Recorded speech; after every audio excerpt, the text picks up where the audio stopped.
Če želimo ohraniti konkurenčnost gospodarstva in kakovost življenja, nam prehod v krožno gospodarstvo predstavlja okoljsko in ekonomsko nujo.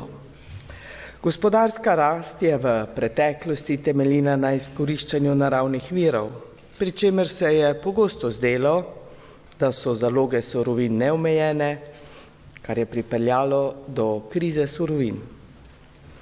Danes se zato išče drugačne gospodarske modele, družbeno odgovorne ter okolju prijazne modele, ki omogočajo blaginjo. Tega se seveda zavedamo na Ministrstvu za okolje in prostor.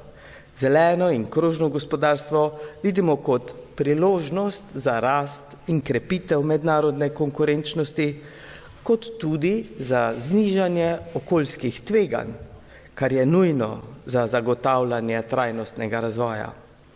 Verjamemo, da obstaja soglasje o nujnosti spremembe gospodarskega sistema, tako v Sloveniji kot tudi v Evropski uniji.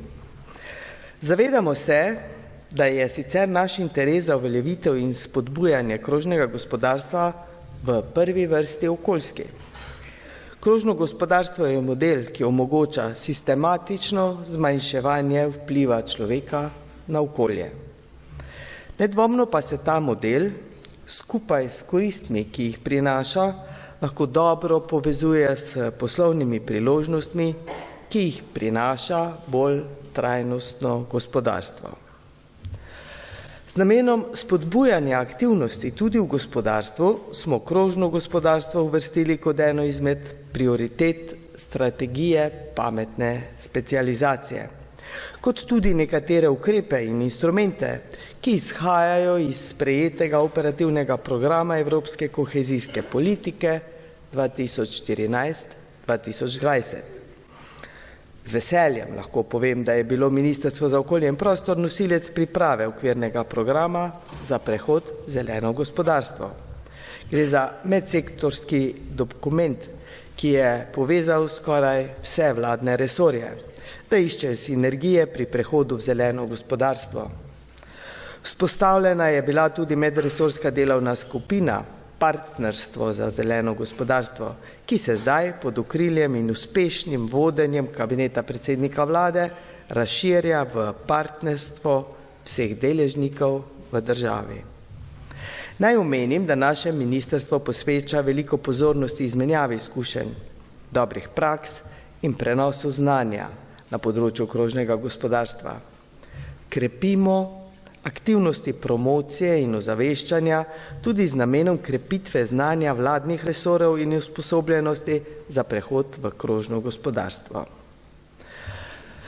Naš namen je ustvariti dolgotrajna, uspešna partnerstva za doseganje sprememb ter tako oblikovati boljši model ustvarjanja politik in ukrepov za spremembe.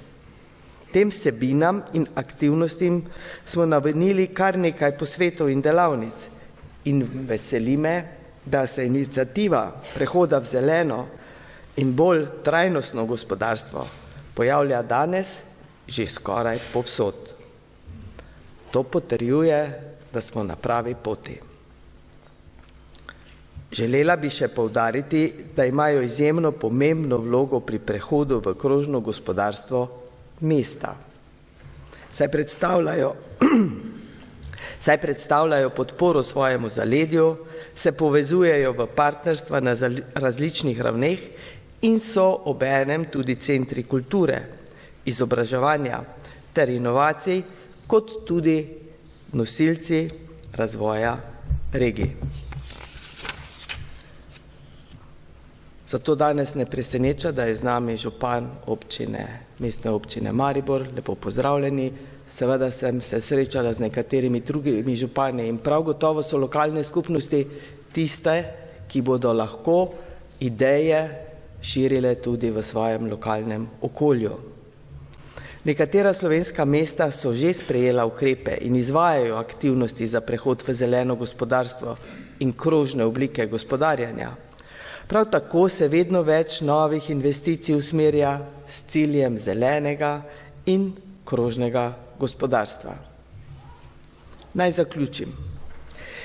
Izzivi, s katerimi se srečujemo danes, so lahko tudi odlične priložnosti in izjemne zgodbe o uspehu. Kar nekaj primerov dobre prakse to že dokazuje. Ponosni smo, da je tudi mesto Maribor postalo krožno mesto in da danes ravno tukaj nadaljujemo dobre zgodbe. Vsekakor nas vse skupaj čaka še veliko dela, vendar verjamem, da bomo kos tem izzivom.